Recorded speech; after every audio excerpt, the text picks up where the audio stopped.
Awesome. Thank you. Okay. Now it started. Yay. Thanks, Elaine. Okay. So the article we're going to work on today, thanks for the reminder, Phil. The article we're going to work on tonight is a gay couple ran a rural restaurant in peace. Then new neighbors arrived. And this was an article posted by Elder Parminder in the WhatsApp Bible study group. And it's from the Washington Post. I don't know the exact date, but it was a 2023, probably fairly recently. As soon as she spotted the lifeless vermin, Tiffany Foster had a hunch about how it appeared near the trash bins behind the front porch market and grill in the Plains, Virginia. The general manager went inside, pulled out her phone, and reviewed security camera footage. Her suspicion was confirmed. The dead rat had been tossed on the property. Okay, so this is in Virginia. This is Richmond, Virginia here. And they're up here in northern, northeastern Plains, Virginia, called the Plains. All right, my brain's just low today. Okay, the suspect is Mike Washer. The businessman and his wife, Melissa, first complained to the front porch proprietors about pre-dawn vendor deliveries in 2019, not long after the conservative Christian couple moved their financial firm right next door to the restaurant, which flies a gay pride flag. The renovated building doubles as the Washer's residence, where they have a front row view of the front porch's operation. By the time the rat appeared last summer, the relationship between the two businesses had devolved. So not evolved, but devolved. A year earlier, the Washers had started filing complaints about their neighbor's trash with the health department. Fed up with what they viewed as harassment, the front porch owners filed a non-trespassing order against their neighbors. The Washers responded by installing signs to prevent diners from parking in spaces the Washers own in the shared lot. They confronted or towed drivers who ignored the signs. Their attorney threatened legal action against the restaurant's suppliers if their trucks continued to trespass in the lot. The same attorney wrote a town official challenging the restaurant's right to operate under its existing permit. Still, when she spotted the rat last August, Foster was not prepared for what she saw on the video. Mike Washer flipping the rodent onto the front porch's property and taking photos of it in what she assumed was a staged effort to flag health officials about an infestation. Foster remembers thinking, "I cannot believe that someone would stoop so low to try to put someone out of business." The Washers don't deny Mike's actions, but dispute the motivation. They say they have no interest in closing the front porch. They claim the rat was first dumped near their back porch by restaurant employees, and Mike was returning the favor. What's more, the Washers say the dead rat was just one more insult that the couple who once planted an All Lives Matter sign in their front yard have endured since moving next door to a restaurant owned by a gay couple. They are not the harassers, the Washers argue. They are the harassed. They say they are being treated unfairly because they are conservative. They say they have been insulted by staff, including Foster, have lived with a bright security light shining into their home, and have found used chewing tobacco next to their car doors. We still, quote, okay, so this is a quote from them. We still feel like somebody put it there to, excuse me, F with us, Melissa Washer said about the rat, because they had done so many other little, she's trying to say, maybe things to us. This conflict has dragged on for years, creating friction where friendships used to be, and often forcing residents to pick sides. The conflict has dragged on so long that some people in the plains, population 250 or so, have been left to develop theories about what's driving it. Some perhaps more rooted in reality than others. Some fear the Washers' actions could break the town financially with hearings, lawsuits, and paperwork. They even fear the couple's legal challenge could end up compromising the plains' ability to maintain its old world charm. And this is who William Wayborn co-owns the Front Porch restaurant with his husband, Craig Spalding. Okay, so he's one of the owners of the restaurant. With the piggy portraits. Interesting. Quote, part of what makes our community special are long-standing social networks and special traditions built on trust. The Reverend E. Western Matthews, rector of Grace Episcopal Church in the Plains, said in a statement to the Washington Post. Quote, but like so many places in our country, our community is not immune to dangerous conspiracy theories, extremism, and tribalism. Matthews continued. In my view, what began as a difficult dispute between two neighboring businesses has become something much greater, is accelerating through social media, and is damaging our sense of trust in each other as neighbors in a close-knit village. The Washers, the newcomers in a village where families that have lived there 20 years still feel like outsiders, say they're misunderstood. They love this tiny town. They're not out to destroy it or remake it. Here's a picture of Mike Washer, who owns ICS Financial in the Plains, Virginia, with his wife, Melissa. So he's Mike Washer. Okay. The business neighbors occupied opposite ends of the ideological spectrum.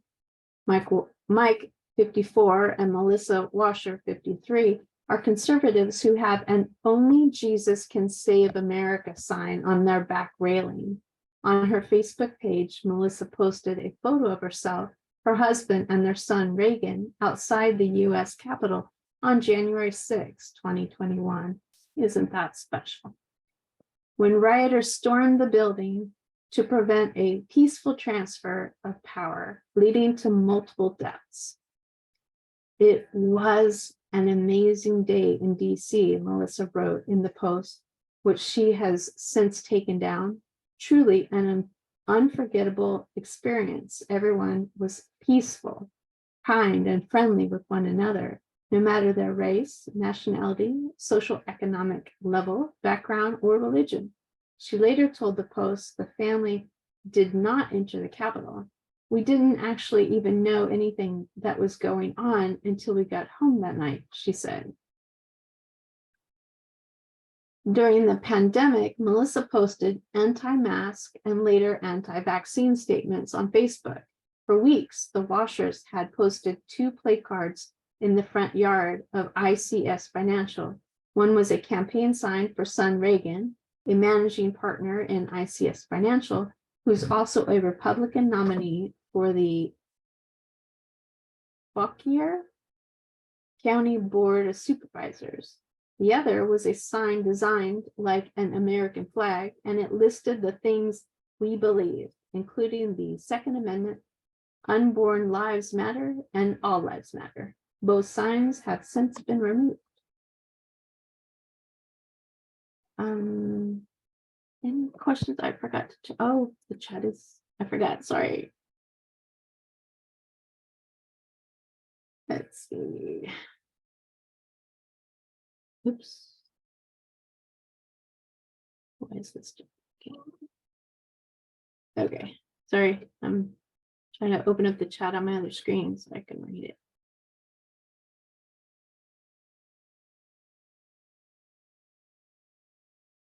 Okay. All right. Any comments or questions so far? It's just reading like a storybook.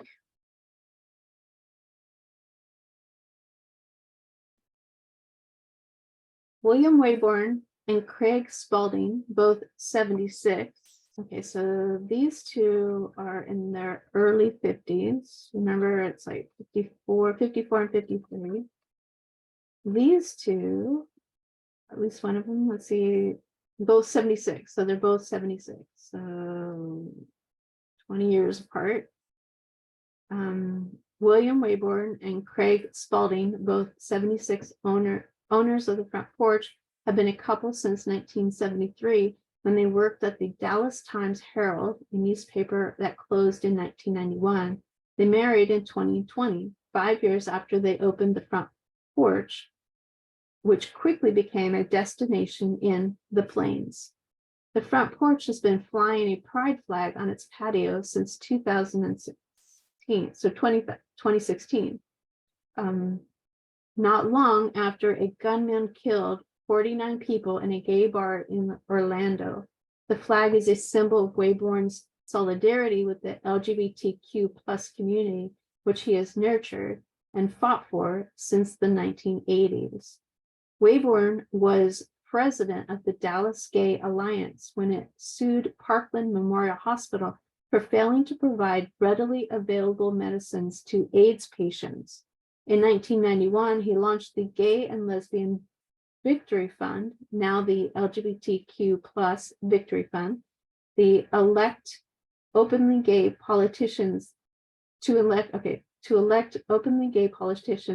office. So he launched the Gay and Lesbian Victory Fund to elect openly gay politicians to office. That's cool. He served as managing director of the Gay and Lesbian Alliance Against Defamation, or GLAAD, which he helped turn into a national group. He owned gay newspapers in Houston, Atlanta, New York, and Washington. Last year, the Dallas Voice called him a living legend. Over the course of his life as an activist, Wayborn says he has been shoved, spat on, insulted, and had objects hurled at him. Quote, I had so many threats against me that even the Dallas police station squad cars So I had so many threats against me that even the Dallas police stationed squad cars outside our home, which is pretty, says a lot about the Dallas police, if they would bother to protect them. That's interesting. As an activist, Wayborn says his goals were clear: same-sex marriage, gays and lesbians in the military, access to life-saving medicines. His conflict with the Washer is murkier. This is hard for me, he said, because I don't know what I'm fighting for or against, right? Okay, so that's their building. So this must be the Front Porch, obviously, and this must be ISC, and they both share this front part, and there's a parking lot in back that they share. Okay, so ICS Financial left, and the Front Porch are side by side in the Plains. Susan says, interesting that his gay group announces in their name that they are a part of the LGBTQ plus community. Contrast that with the names of some of these right-wing fundraising groups. Right, a lot of times the right-wing fundraising groups have names that are misleading, right? Right. So they'll have names that just will make you think it's totally different, totally misleading. Whereas this the Front Porch and the names that the group is like straightforward. Straightforward. That's funny. Okay. The Washers and Wayborn disagree on just when their neighborly tensions turned into a serious conflict. The washers say it happened in early September 2021 when sheriff deputies served them. A couple of days earlier, Mike had offered the front porch 2 parking spaces to use for a dumpster, Melissa said. The washers thought the idea might resolve the dispute. It would move the restaurant's trash from under the couple's window and out of smelling distance. Instead, an officer appeared at their front door on September 5th with no trespassing orders requested by Wayborn. Quote, "We were completely blindsided by that," said Melissa. Completely. Okay, let's remember the date. They thought they're saying, the washers are saying, that it started in early September of 2021. Okay, remember that. The orders immediately deprived the washers of a regular haunt in a town with only a few dining options. Wait, okay, I think I missed that. So we were completely blindsided by that. Completely. It just felt like Melissa added, then paused. I don't know. It felt criminal. Then the orders immediately deprived the washers of a regular haunt in a town with only a few dining options, which means they couldn't go inside the front door, I guess. The front porch. In various situations, the washers or their attorney, Woodson Robinson, have claimed the couple spent $30,000 to $40,000 at the front porch before they were banned. That's a whole lot of money. Huh. Later that day, after they were handed the no trespassing orders, Mike allegedly stopped a server on her way into work at the front porch and announced, "Let the games begin," according to a text message from the general manager on September 5th, which Wayborn forwarded to the Post. The server did not want to talk for the story. 4 days later, the washers responded with no trespassing notices of their own. Their attorney also informed the front porch owners that no one, not Wayborn or Spalding, not their employees, not their diners, could use the parking spaces that the couple owned, but once shared as a courtesy with the neighboring businesses. By mid-September, the washers had installed signs in the lot that said, "Reserved for ICS financial visitors only." Later, the couple added smaller signs underneath to reinforce their point, "No front porch parking." In November, Robinson started sending letters to front porch vendors, including its produce supplier, trash collector, and uniform company. The letters said the vendors were prohibited from unloading in parking spaces not owned by the front porch. At the time, the restaurant owned only 2, the ones closest to the back entrance. These spots were often hard for delivery drivers to access because Mike parked his large GMC Sierra Denali truck next to them, Wayborn says. Wow. Reserved for ICS financial visitors only. No front porch parking. What's more, multiple people say the washers regularly patrol the lot for violators. Wow, they have nothing else to do.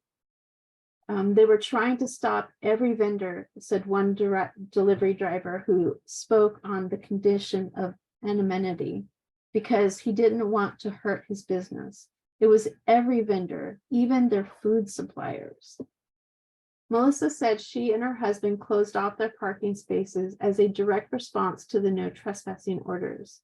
"If we can't come into your restaurant anymore, why would we share our parking spaces, which is our property that we pay taxes on, with you and your patrons," Melissa said. Okay, so we're looking at the trash cans sit next to the ICS financial property. Let's see. Yeah, the mean, vengeful hearts, unaccepting of their part in this whole mess. Right. They don't even admit to their part. The washers offered to provide space for a dumpster was naive, Wayborn said. The front porch owners once had a dumpster across the street, and it had required a secured enclosure, architectural review board approval, permits, and enough space for a truck to get in and out of the lot. Even so, the dumpster was subject to outsiders tossing garbage in and around it. Wayborn was routinely fined for other people's messes. Wayborn says he prohibited the washers from setting foot on his property because he had had enough of them. By Wayborn's way of thinking, the washers had decided to live in a village commercial district that includes heavy traffic noise and congestion of people and passenger vehicles, according to the Plains codes. But not long after moving in, the washers started complaining about delivery trucks rambling into the lot in pre-dawn darkness, disturbing their sleep. Once the pandemic hit, the relationship became more fraught. When the front porch partially reopened for indoor dining in June of 2020, it followed state-mandated protocols requiring diners to wear masks when not eating and drinking. Front porch staffers and others in the Plains say the washers never wore masks at the restaurant.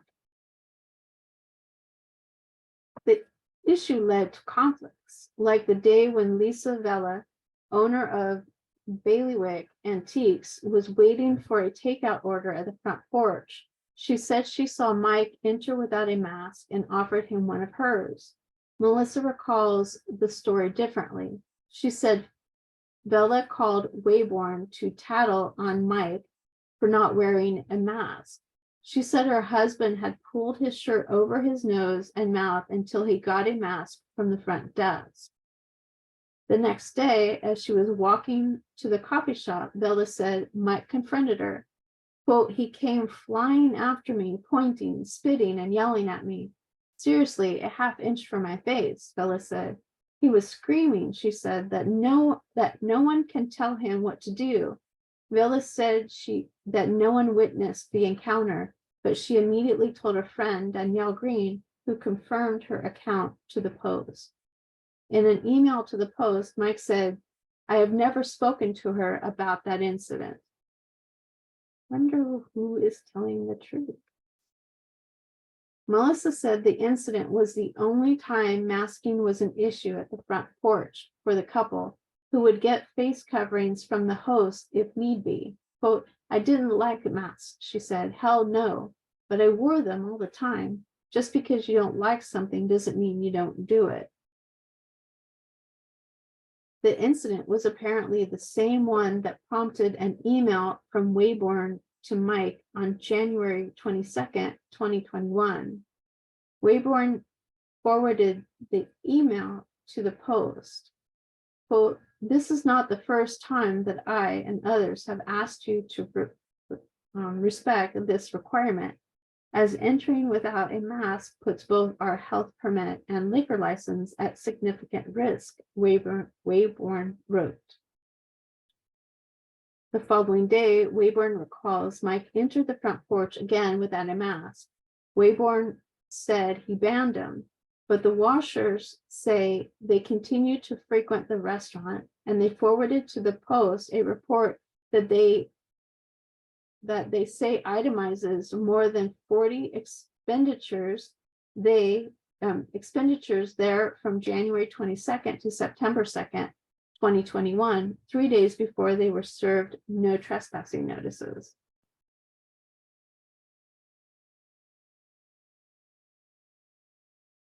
Any comments so far?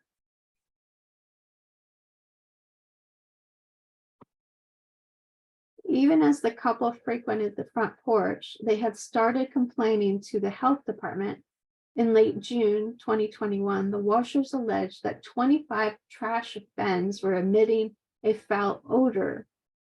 Well, how do we get 25 bins? Didn't we just see in a picture that there were 3?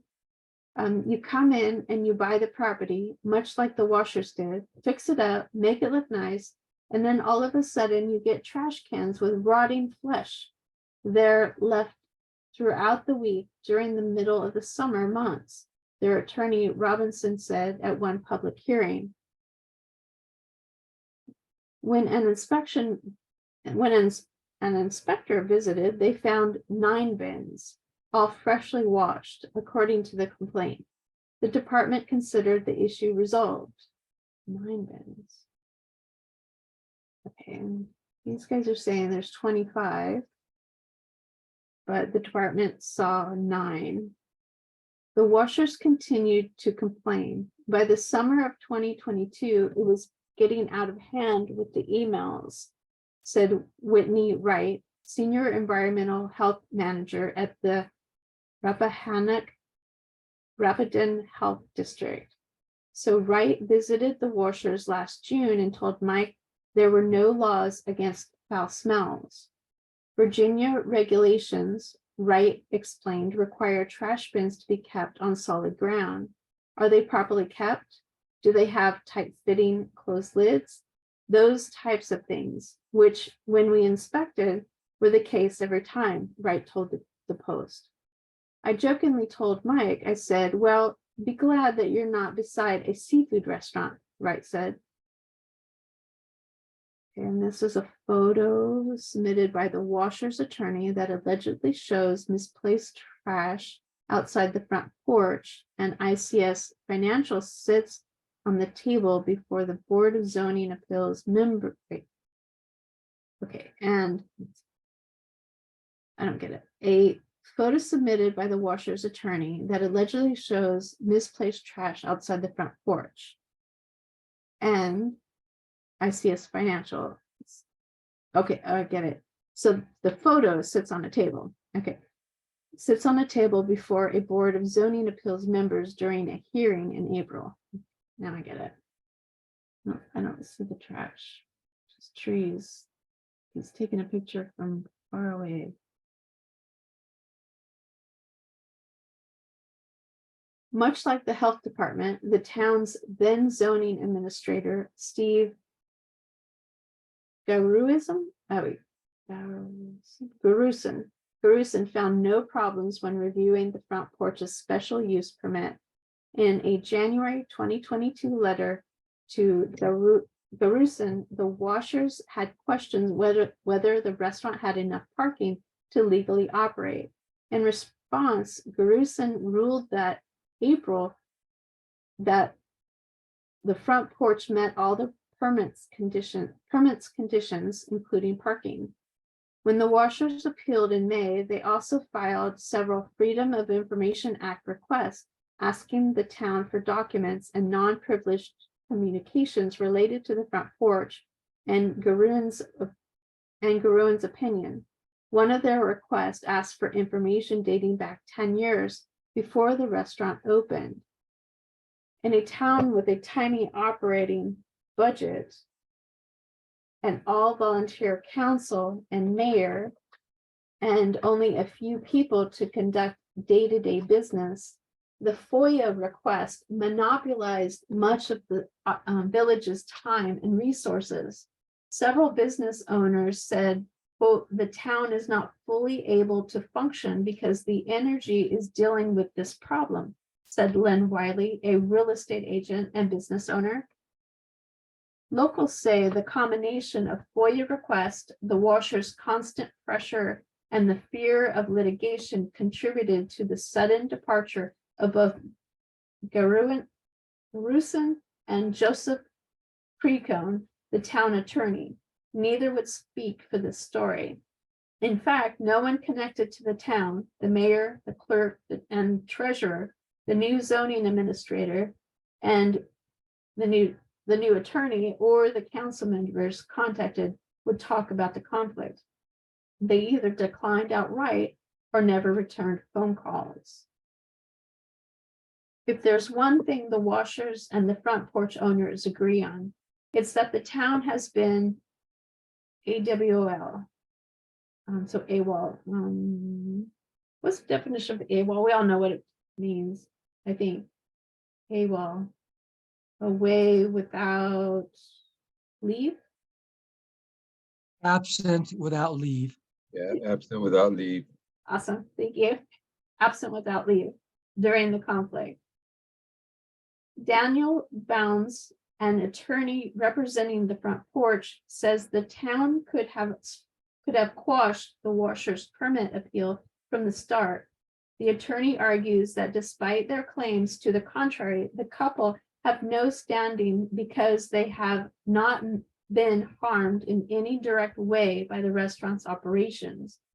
Wayborn incidentally estimates he has spent about $53,000 in legal fees to fight for the front porch's right to operate as is. Wow. For their part, the washers say town leaders have regularly ignored their complaints and played favorites. As evidence, they point out that the front porch, with seating for 60 people inside, is not required to have off-street parking. Yet, in a building behind ICS Financial, one of the washer's tenants runs a small pizza and sandwich shop, Two Kyles, that seats only 20 people, but is required to have 15 parking spots, the washers say. The couple suggests race might be a factor in the town's demands because one of the Kyle's owners is Black. Town attorney James Downey did not respond to an email requesting comment on that allegation. I think the town is very culpable in quite a bit of this. Culpable. Does that mean kind of like they're part of the problem? Culpable. I'm looking at it. Let's see. Deserving blame or censure, blameworthy. Okay, so the washers, Melissa Washer, is saying that the town is, what did it say? Deserving of blame, blameworthy. And they're part of the problem. Part of the problem, and they deserve the blame. Right. Too. Yeah, thank you. And they have not applied rules equally across the board. The washers forwarded the town's parking estimate to the Post. The 15 spaces were based on the square footage of the entire building, including an apartment and office spaces, not just the shop. For decades, the town has prided itself on its rural way of life with a comprehensive plan to keep it that way. Leaders have been largely able to maintain the town's character via regulations and a communal desire to not to become the next Middleburg, a once quiet town now seen as a tourist destination, said a Plains businessman who spoke on the condition of anonymity because he didn't want to get in the middle of the fight. This kind of limited growth and limited government has worked as long as most everyone agreed to the same set of values, the businessman said. But times have changed, he said, and the Plains, 30 miles from Dulles International Airport in the middle of horse country, is seen as ripe for development. It's not 1976 and things change, he added. There's much more at stake.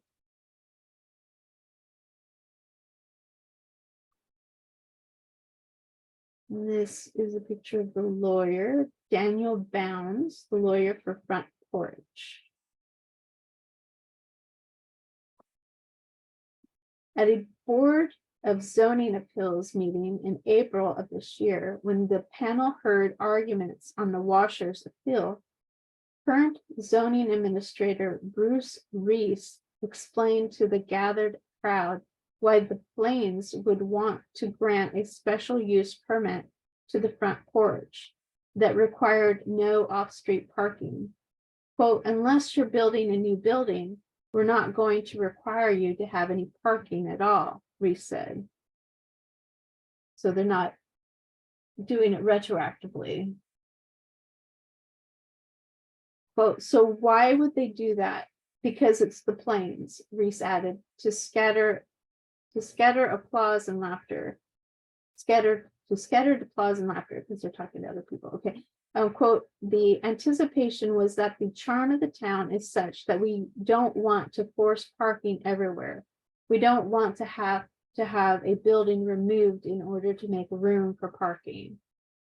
Since buying the former dentist office at 6479 Main Street in 2019 and converting it into their business and home, the Washers purchased another nearby property where Two Kyles is located. The following year, under the company name ICS Financial Properties 2, according to the people in town, including Wayburn and other business leaders, the Washers have looked into purchasing other properties, including the front porch. This is where, as the pastor of Grace Episcopal Church noted, conspiracy theories have started to take root. Some of the Plains see the Washers' real estate purchases, combined with the family's political ambitions, as the potential dawn of a new, more development-happy era in the Plains. They note that Melissa ran for town council in 2020, a year after the family moved to the Plains. She finished 4th and didn't earn a seat.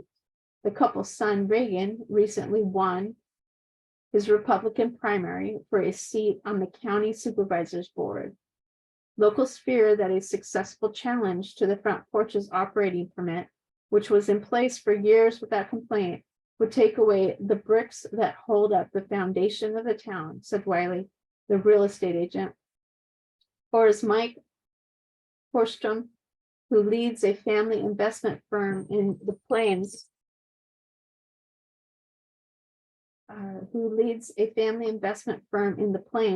pointed out, anytime you disrupt zoning and the comprehensive plan, it's an issue, right?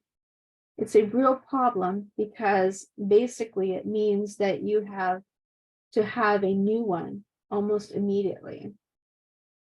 And this again is Mike Washer, who's watching Woodson Robinson, his attorney, speak at the Board of Zoning Appeals hearing in April. Susan says it almost seems that the Washers are funded by dark money to further their Republican agenda. Yeah, right? Because they must have a lot of money if they're buying up all that property. Wow. The Washers say many in the town have ascribed motivations to their actions that simply aren't there. They're not trying to disrupt the Plains, Melissa said. They have no desire to change the character of the town either. They like it the way it is. Their challenge of the front porch's permits was their way of questioning our town, Melissa said, because they felt like the town was delivering the rules unfairly. Right, yes, also in the legal filings, right? And they're like Melissa and the son running for different offices, right? In a conference room at ICS Financial, Mike elaborated on his frustrations. Quote, we, a conservative family, the Washers, are subjected to a set of rules by the book rules, he said. But if you're not conservative, you are subjected to the town council letting you have special use permits that accommodate whatever they want. That's why we're doing what we're doing. It's not right. But after years of dealing with his neighbor's actions, Wayborn doesn't see a couple fighting for equal application of town laws. He sees parallels between the Washers' targeting of his restaurant and Republican legislatures and governors targeting transgender rights across the country. To the activist, it feels like a step backward after a lifetime of fighting for gay rights. Yeah, right. It sounds like Trump too, and his false accusations of liberals, right? Exactly. They're just lying through the tooth. I mean, I don't know them, but it just seems that way. An incident that Foster, the front porch general manager, shared with Wayborn still sticks with the owner. As Foster relates the story, Mike Washer once told a pair of front porch employees that trucks were on the way to tow customer cars parked in ICS spaces. The employees ignored him. I don't know if that it irritated him or what, but he was like to one employee, I like you, but the faggot you work for, I can't stand, Foster told the Post. Wow. Neither of the workers wanted to be identified out of fear of retribution, but one confirmed the comment from Washer via text. I haven't been called a faggot in years, Wayborn said, fighting back tears. He had to stop the interview to gather himself. Mike denies he ever said this. Quote, I have quite a few gay friends, clients, and a family member, and have patronized a gay-owned restaurant for years, he emailed. Asked whether the Washers are trying to remake the Plains into their image of America, white, conservative Christian, Melissa said, I can see where you're coming from. Okay, so she didn't answer the question. But she added, this to me is not political. There is no politics in this. There is no race. There is no sexual orientation. We like that this town is a mixture of all different kinds of people. We do. A month after its first hearing on the case, the Board of Zoning Appeals denied the Washers' appeal on May 4th during a standing room only meeting at Grace Episcopal Church. In a 3-2 decision, that's close. I mean, yeah. So 3-2 decision, the board said the couple had not carried its burden of proof to overturn previous opinions on the front porch's special use permit, including the new zoning administrator's assessment during an April 6th hearing. Wayborn was relieved, but he noted that had one vote gone the other way, his restaurant could have been shut down if temporarily. Yeah, that's what I see it. I mean, that there's just one person, one vote standing in the way. And Susan said, like this new conspiracy theory QAnon movie, Sound of Freedom, it beat out Mission Impossible at the box office. Wow. And people who don't have the money to purchase the tickets get their tickets paid for by right-wing groups who fund and promote the movie. Wow. Wow, wow, wow. Huh. Many in the Plains had hoped the board's decision would settle the dispute and allow the town to return to normal. But on June 2nd, a Friday, the Washers appealed the decision in Fauquier County. Fauquier? County Circuit Court. The lawsuit is directed at the Plains itself, but identifies the front porch as a third party. Regardless of the appeal, Mike said he and his wife are done with the front porch owners. I don't give something about them. Added Melissa, we just coexist. That's their lane. This is our lane. The following Monday, Wayborn's attorney, Bounds, was prepared to tell his client the news about the lawsuit, even though he knew Wayborn had back surgery scheduled that day. But when Bounds called, the front porch owner was struggling to talk. Wayborn was suffering a mini stroke during the call. The stroke, Wayborn said a day later, was the result of going off blood thinners for surgery, although stress may have contributed to it. The front porch owner said he was already feeling better, at least about his health, but not so much about the future of his restaurant, which may not be in his hands for long. In February, he and his husband put the front porch up for sale. This is Wayborn hugs a supporter after a board zoning appeals hearing in April. So the Washers win. Just like that.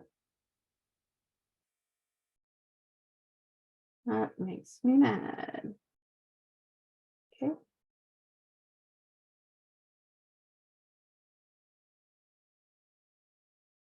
Any comments, questions? Anybody want to talk about that? That kind of sucks, right? Any thoughts? It's kind of a norm now. Yeah. You have a conservative group or people or a single person, and they clash with the anybody who's considered the left or gay or anything that the GOP opposes, kind of thing. And they become confrontational and all that other good stuff. As you saw, it escalated more and more and more. You know. The washers just remind me of bullies. They just Yeah. made their way until they got it. And then they cry that they're the Victim. Right, exactly. All along the way, crying that they're the victim, even though that they're the ones being the bullies. classic Trump move. Right. Mhm. It's funny, I had read this article a couple of days ago. When I woke up in the morning, different articles pop up on my phone, and that was one of them, and I read it. And I go, that sounds familiar, this article. Oh, And then we started reading, I go, okay, I did read that article. gotcha. Mhm. Thank you. Mhm. Thank you, Christine. So Mary says, so the washers, who are the newcomers, right, must have seen the pride flag flying outside their neighbor's property, right, before they even purchased it, right, and must have done their due diligence before moving in.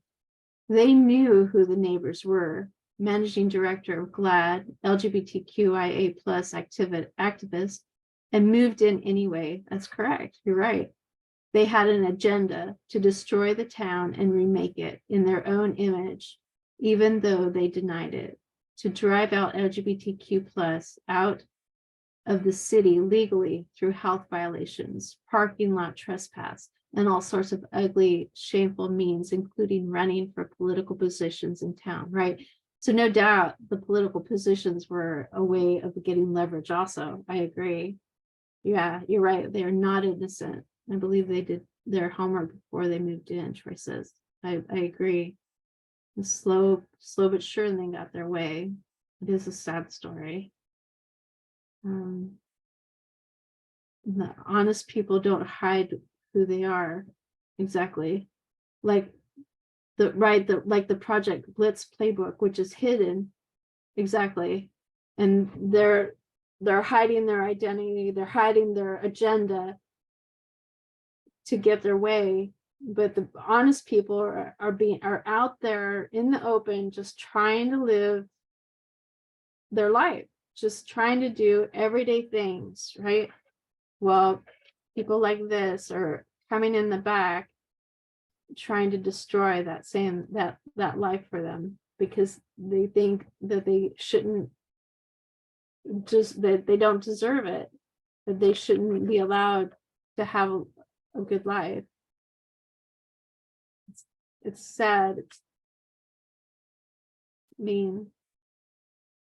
I don't like it. This shows us how far right are going to reap the work of their hard work. It's harvest time. Yeah. It's coming. It's coming. Any other comments on that article? Yeah, when I first read this too, I mean, it was getting me all like riled up too. And there was one part in the article was saying how the what is it, the volunteer town council could have put a stop to this, but they didn't. And I wondered, why didn't they? And the only thing I can think of is, here's a town that has been functioning, everybody was good, with each other and the way they lived.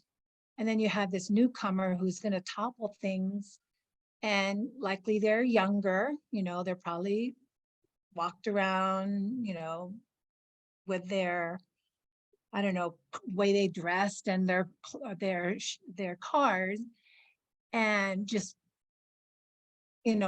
speaking money, I guess, and that maybe the townspeople were very, what's the word?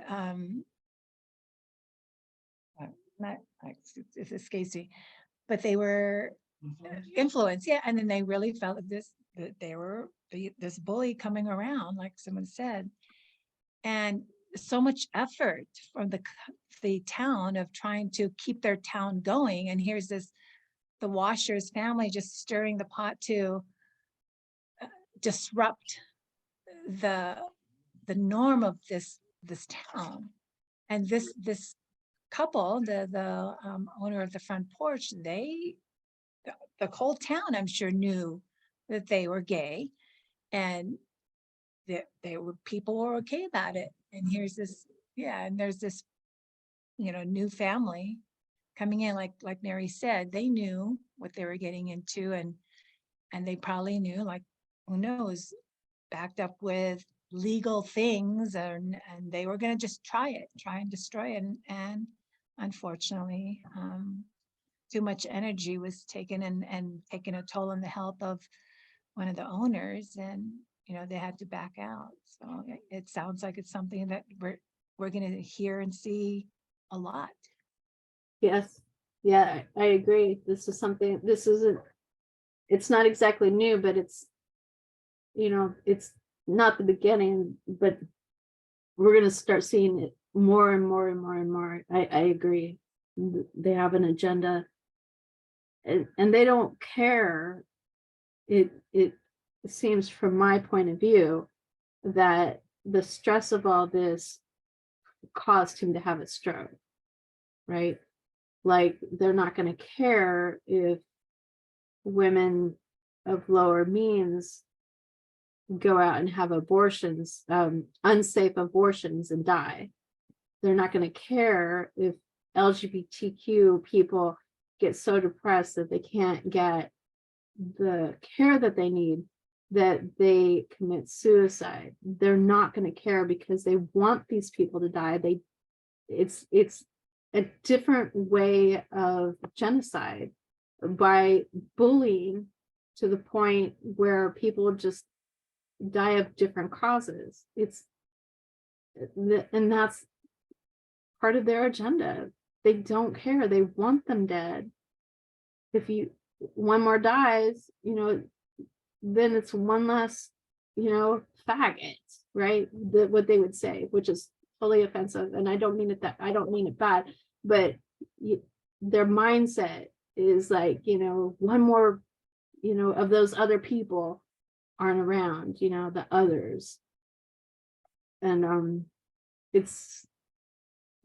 we all understand that that's wrong, and in heaven everyone's going to be equal and treated with respect. But that's not the way we see it. They've twisted the ideas of God around. They misunderstand Jesus completely.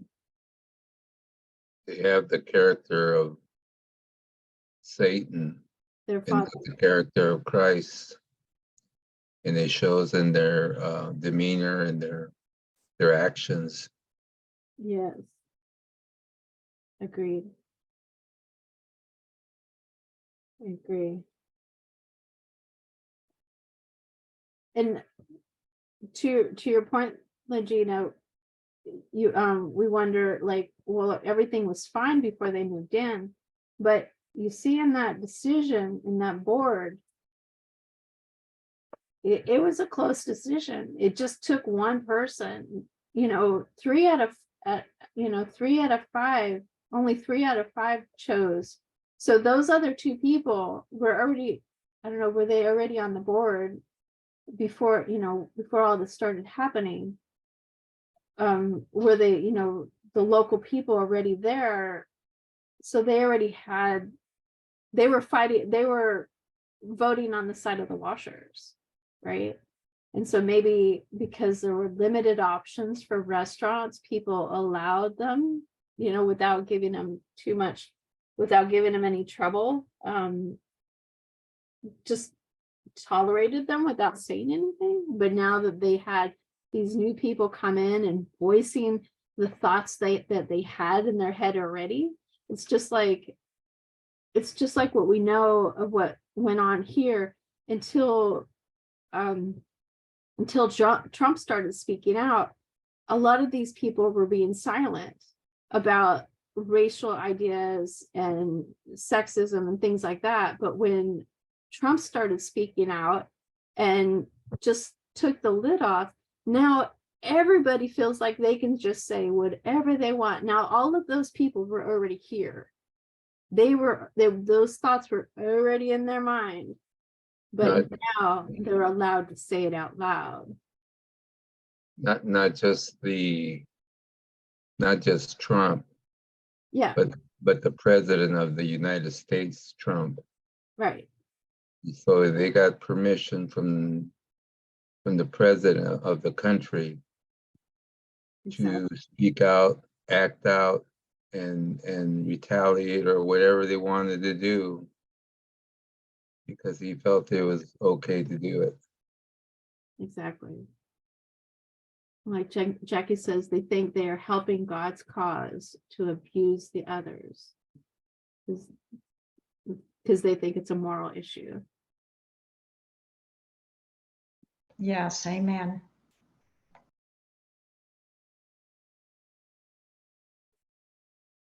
Do you have other comments on that? Anyone? I fully said my piece. Sorry.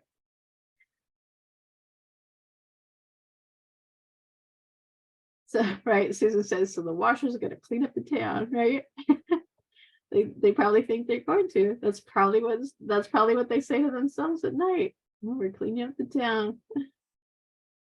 Yeah, their name is fitting for it, Yeah. the washers. Yeah. Oh, good point. Oh, Chucky, I didn't even see that. Oh my goodness. Wow, thank you.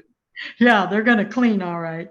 I was totally blind to They're that. really going to do a number on others. Not funny either. Eva says we must take sides. Yes, you're right. Neutrality helps the oppressor, never the victim. Silence encourages the tormentor, never the tormented. Thank you for putting that in that quote by Ellie Wiesel. I'm not sure how to pronounce that. Wiesel. Ellie Wiesel. Thank you for putting that in there. Wash away the sinners, the gays, right? Wow. That was good. So I hope everyone, even those who aren't commenting, also see. I hope you're part of the 3 and not the 2.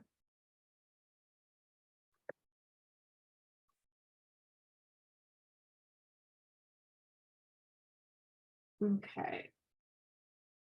So almost 7 o'clock. We have this other article. It's only 4 pages.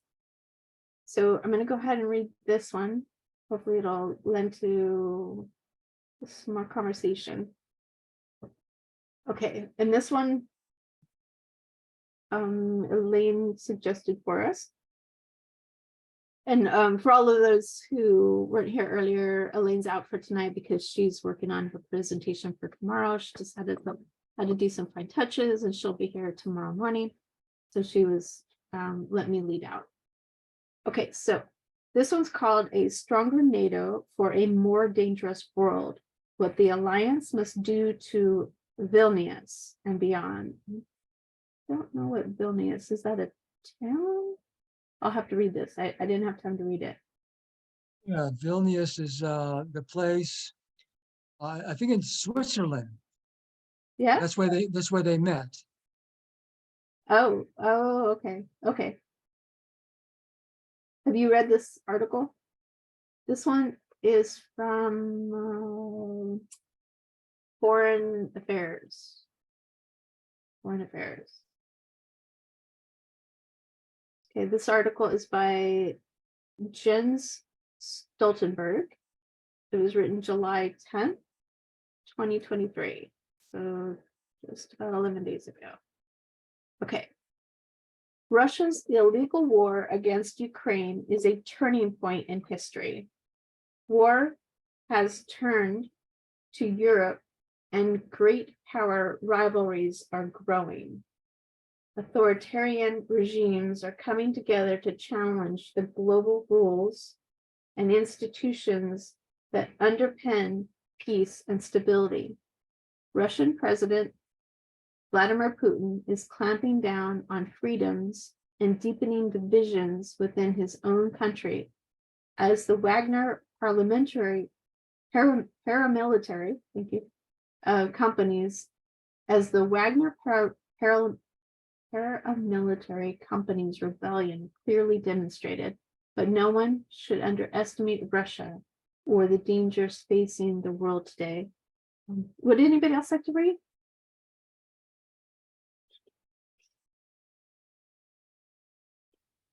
I know you all want to. What was your question? Would anybody else like to read? Oh, I can read some. Okay, thank you. The North Atlantic Treaty Organization is responding to a more unpredictable world with unity and strength.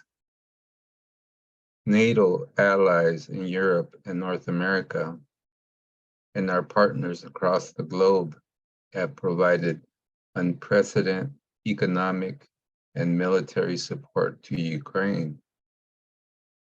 Over the last decade, NATO has implemented the largest reinforcement of our own collective defense in a generation. We have strengthened our military presence in Eastern Europe and increased defense spending. With Finland's membership and soon Sweden, NATO is growing stronger and larger. We must continue this momentum and maintain our strength and unity. This is exactly what NATO leaders will do when we meet for our summit in Vilnius tomorrow. I expect NATO allies to confirm our unwavering support for Ukraine, continue to strengthen our own defense, and increase our cooperation with our European and Indo-Pacific partners to defend the global rule-based order. These are my main priorities for Vilnius and beyond, as I have the honor to serve this alliance for another year. What we do or do not do now will define the world we live in for generations. So we will send a clear message. NATO stands united, and authoritarian aggression will not pay off. Freedom for Ukraine. When I visited Ukraine this spring, I witnessed the terrible suffering, but also the tremendous bravery and resolve of the Ukrainian people in defending their freedom. On the train to Kyiv, I was struck by how many fresh graveyards line the railway tracks.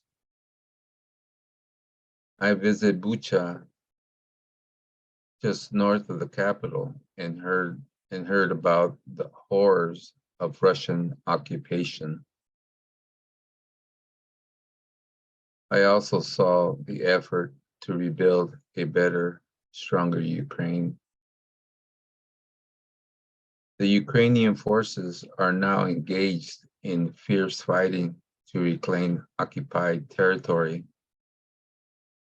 but they face strong Russian defense and tough terrain. If Russia stops fighting, there will be peace. If Ukraine stops fighting, it will cease to exist as a nation. Ukrainians will not waver because the more gains they make on the battlefront, on the battlefield, the stronger their hand will be at the negotiating table. Everyone wants this brutal war to end, but a just peace cannot mean freezing the conflict and accepting the deal dictated by Russia. A false peace would only give Moscow time to regroup, rearm, and attack again. We must break the cycle of Russian aggression, and the best way to achieve lasting peace tomorrow is to support Ukraine so that it prevails as a sovereign nation now.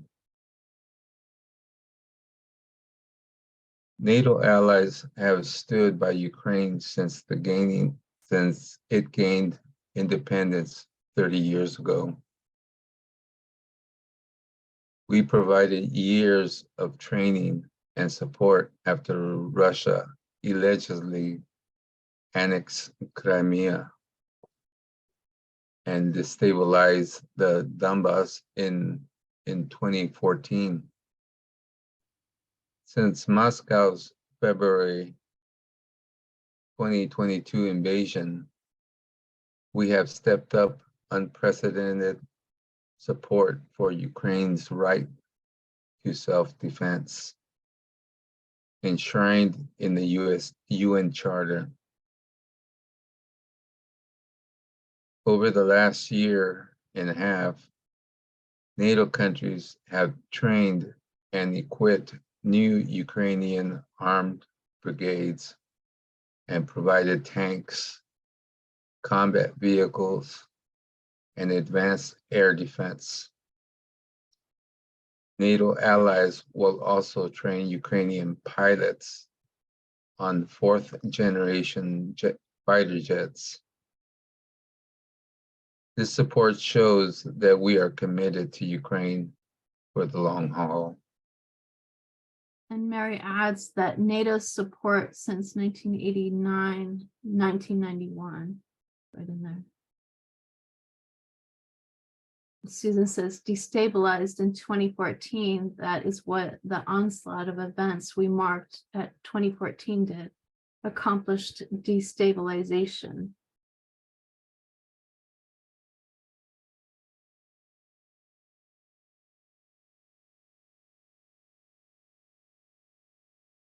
To strengthen Ukraine,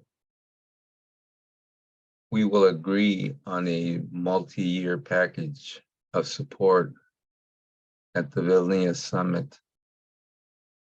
So far this year, pledges already amount over 500 million.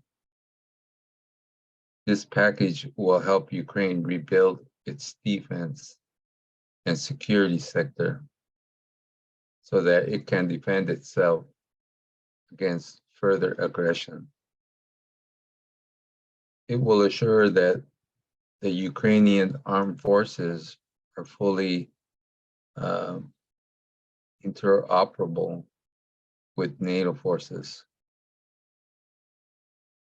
Over the last 18 months, Ukraine has taken huge strides in transitioning away from military doctrines, training methods, and equipment dating from the Soviet era towards NATO standards and equipment. Ukraine is more integrated with our alliance than ever before. And so we must take steps to reflect this reality. In Vilnius, we will upgrade our political ties by hosting the first meeting of the new NATO Ukrainian Council. Together with Ukrainian President Vladimir Zelensky, this is a platform for decision and crisis consultation, where NATO allies and Ukrainians will sit as equal to tackle shared security concerns.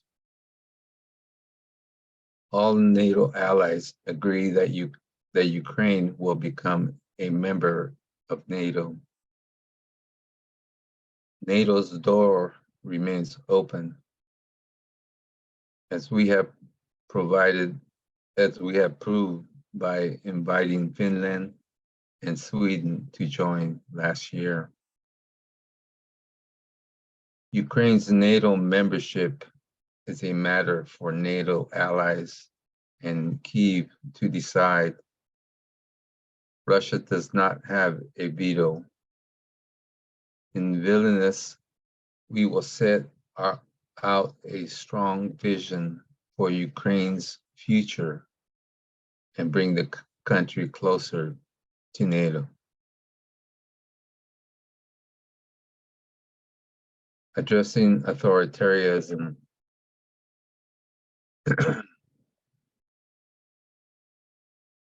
After the Cold War, NATO worked hard to forge more constructive relations with Moscow,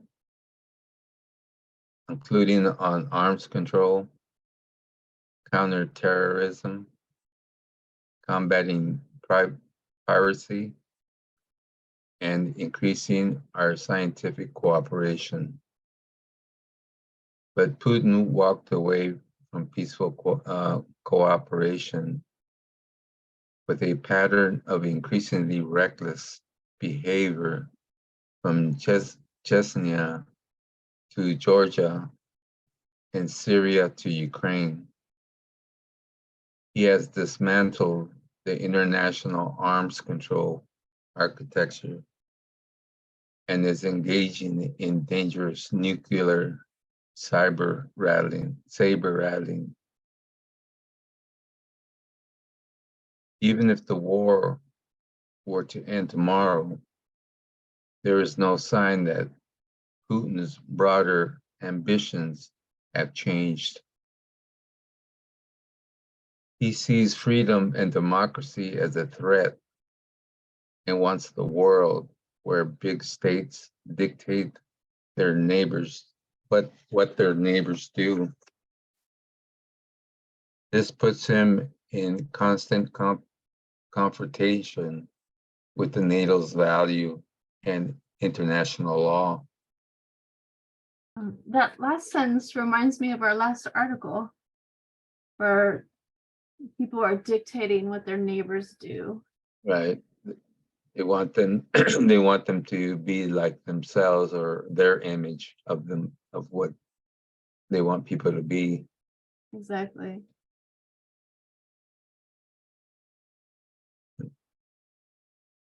If Putin wins in Ukraine, it will be a tragedy for Ukrainians and dangerous for the world at large. It would send a message to other authoritarian regimes that they can achieve their objectives through force. China, in particular, is watching to see the price Russia pays or the reward it receives for its aggression.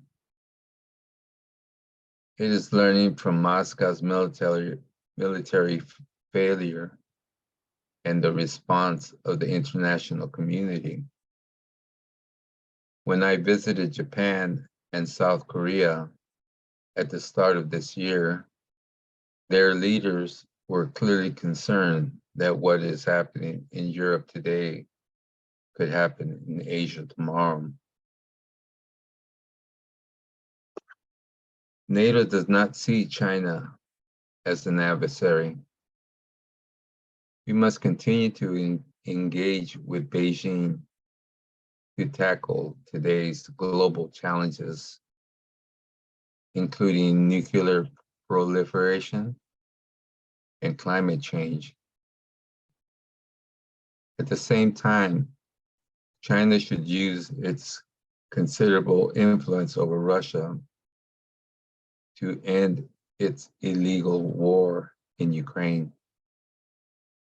So far, however, Beijing has not condemned Moscow's aggression and is instead increasing its economic, diplomatic, and military cooperation with Russia. The Chinese government's increasingly coercive behavior abroad and repressive policies at home challenge NATO security, values, and interests. Beijing is threatening its neighbors and bullying other countries. It is trying to take control of crucial supply chain and infrastructure in NATO states. We must be clear-eyed about these challenges and not trade security interests for economic gains.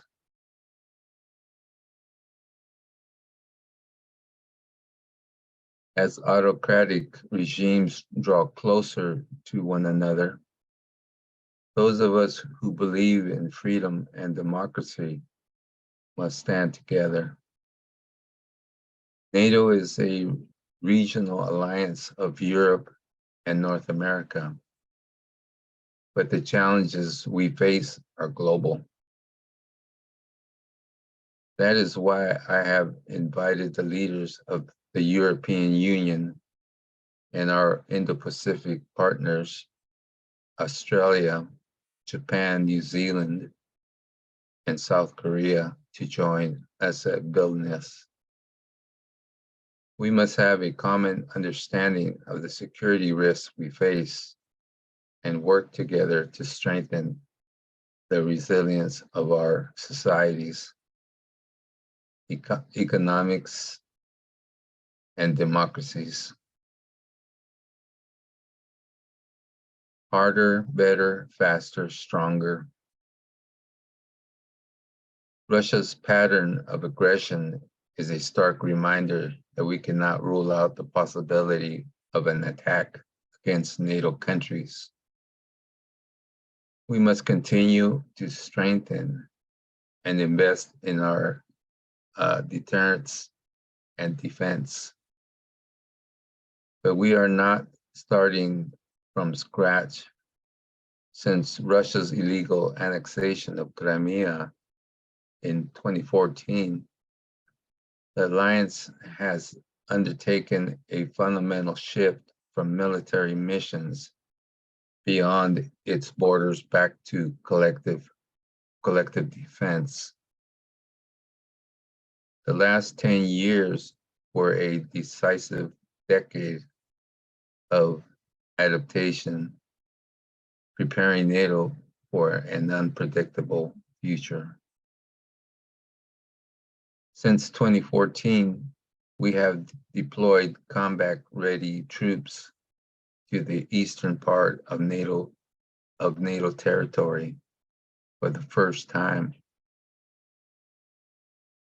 put more troops on higher readiness across the alliance, and adapted to defense NATO states in space and cyberspace as effectively as we can, as we do on land, at sea, and in the air.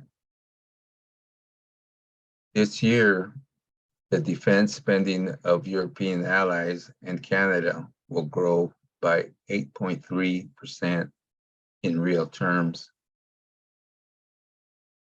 This is the biggest increase in decades. In the 9 consecutive years of increased defense spending across NATO, the United States is increasing its spending as well.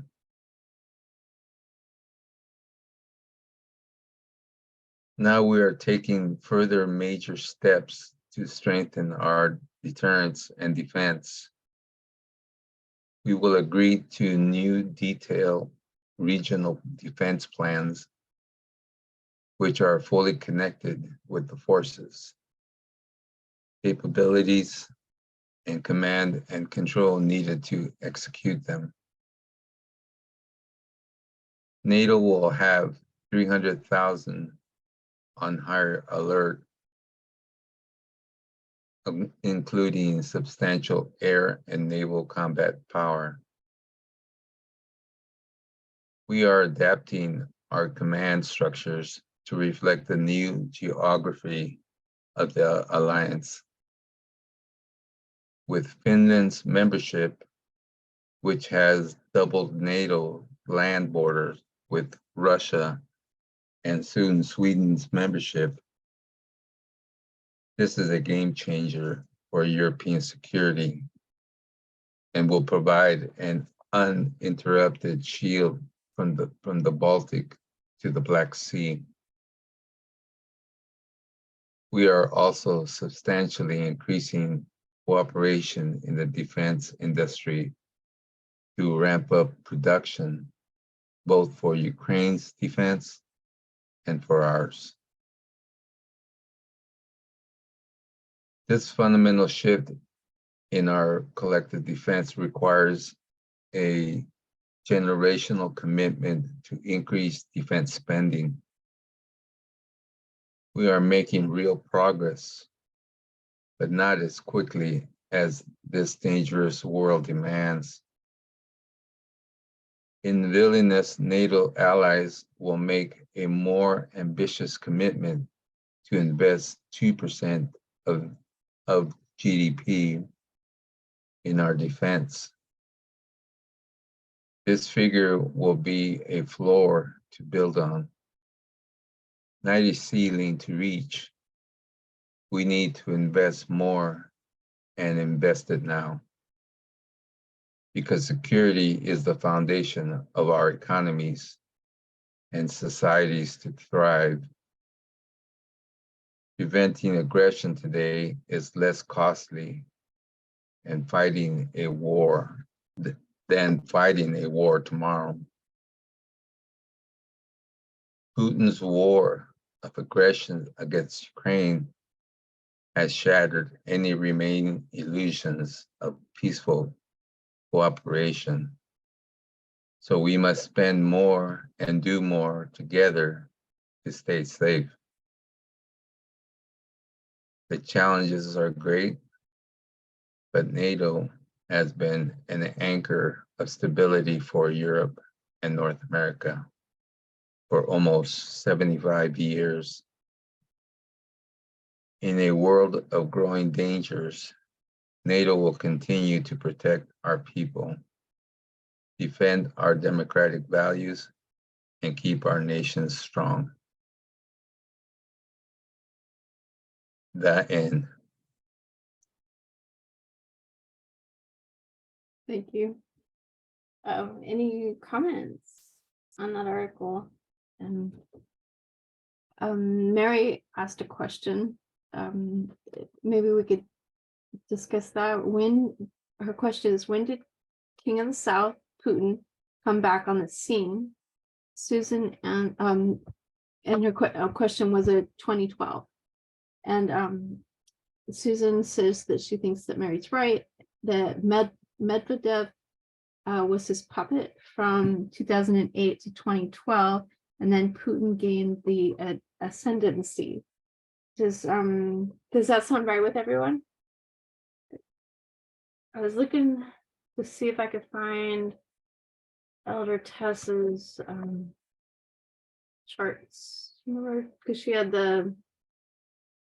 can't remember if there was one in there about the King of the South and when he came on board. I bet she did. Any comments? Do I have this? I was not seeing them.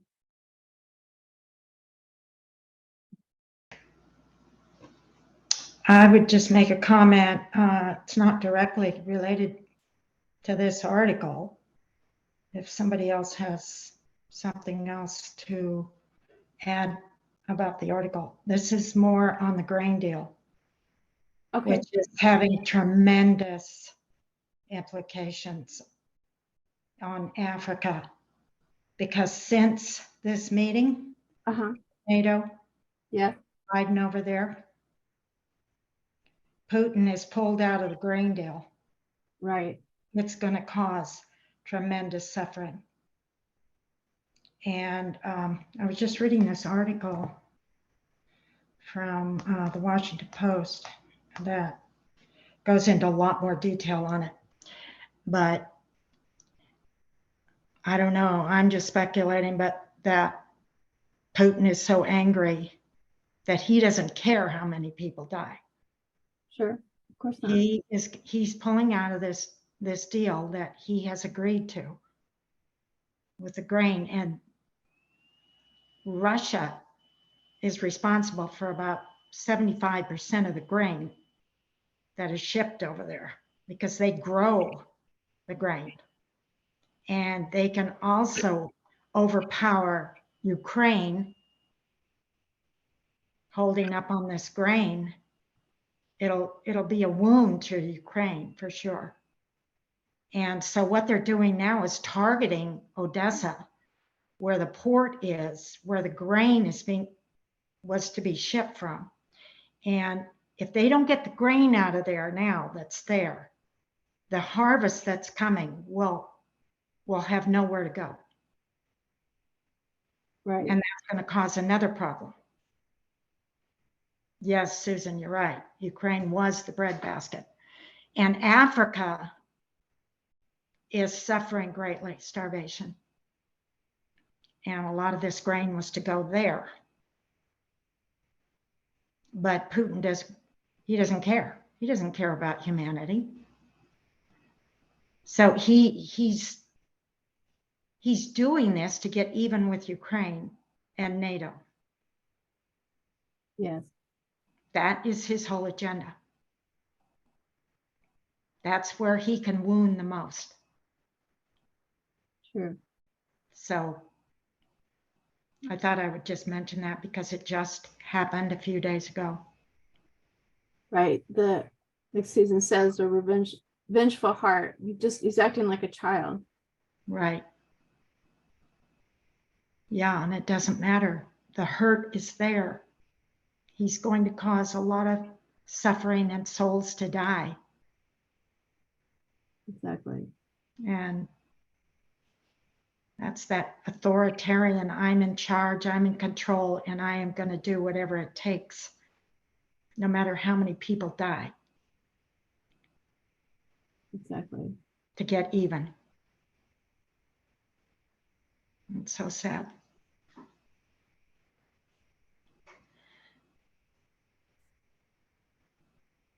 Yes, that is the same for these conservatives, just like the washers. True, Susan. Same attitude.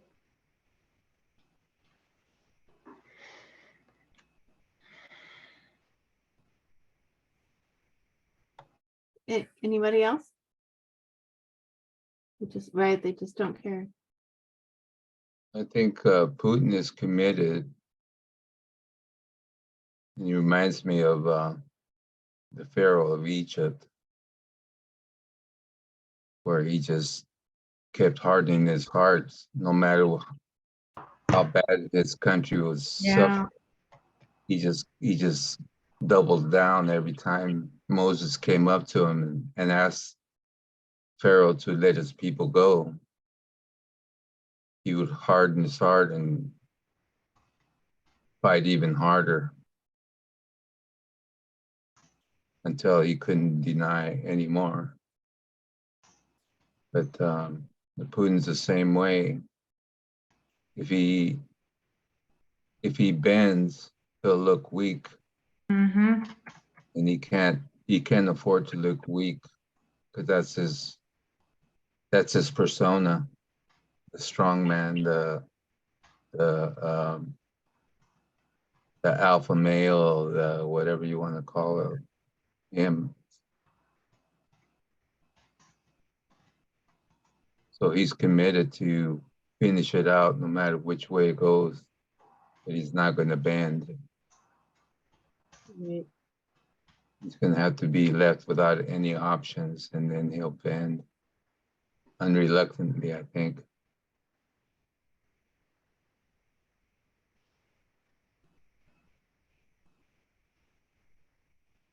So thank you for those comments, Jackie and Francisco.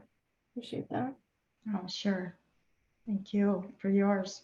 Right. He's like Mary says, if he bends, he will look feminine, and that's an insult to his macho.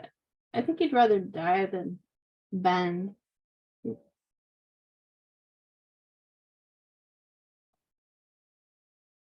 Even China will be hurt by this. Can or will China go to Putin?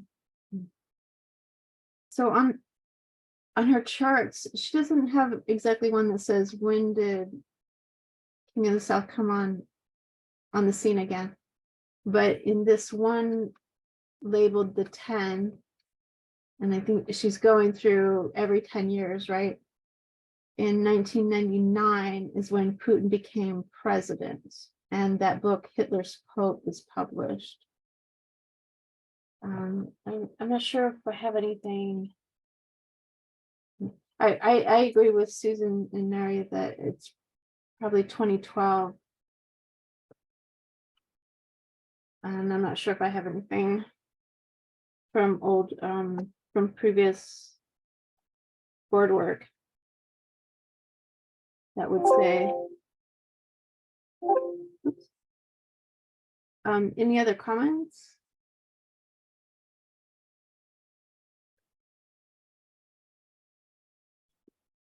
Okay. So those were the only two articles I had. The first one was like 16 pages, so I thought it would take longer, but I read too fast. Sorry about that. And so that's all I've got. And so if nobody else has any more questions, we should probably just stop here. Unless you want to talk about that article. Like I said, I'm not sure if I have anything that shows exactly where she says that the King of the North, King of the South came on the scene again. But on this one, it's about Putin, and she starts it in 1999 with Putin, and that's when he became the president. And he created, let's see, the Constitution in 1993. That would have been with Gorbachev, probably. And then it talks about, so I'm thinking 1999 might have been the original part where he came on the scene. But I'm just guessing. Because he came back in 2012, just like Susan said. I hope that helps with your question. That's all I got. Okay. Would someone like to pray?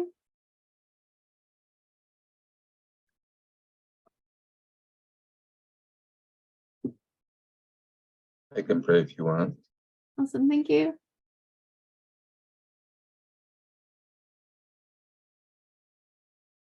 Most holy and merciful God, we give you thanks and praise, Lord, for giving us the opportunity to come together in your name and at the beginning of your holy Sabbath. We thank you for the fellowship and also for the patience you show us each and every day. So we pray that you draw us near, Lord, that you also impart your Holy Spirit on us so that we may also fellowship with you on your holy day. Please forgive us of our transgressions against you. We pray that you wash us clean with the blood of the Lamb, Lord. And we pray for this Holy Sabbath tomorrow and all those that attend and also those that couldn't attend. Again, we thank you for your Holy Sabbath. We lay our prayers at your feet. And we pray in the holy and mighty name of Jesus, the Christ. Amen. Thank you. You're welcome. Christine.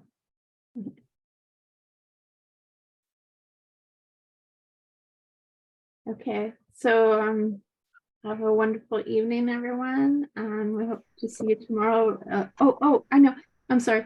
I was supposed to also, of course, see if anybody else wants to lead out in any of the with articles or any presentations. Still need people to present, and also just checking, like, if anybody hasn't gotten back into Elaine or me, if you're coming to the camp meeting, please let us know. And then also there are three, there's a double bed and a king size bed available at the Airbnb, where we're going to be doing the baptisms for the camp meeting, October 20th and 21. And those are available also. So just let us know. Okay. And what tomorrow presentation? Oh, I'm sorry. Thank you. Eva said, okay, so Elaine is doing Matthew 13 tomorrow. And so that's what she's working on, her final touches on her presentation. So Matthew 13 is what Elaine is going to present tomorrow. Good. Look forward to it. Yeah, exactly. Okay. Well, everybody, have a happy Sabbath, and hopefully we'll see you tomorrow morning. Very good. Happy Sabbath. Thank you, Christine. Yeah, happy Sabbath. Thank Happy you. Have a Sabbath. Sabbath. See you in the morning. Take care.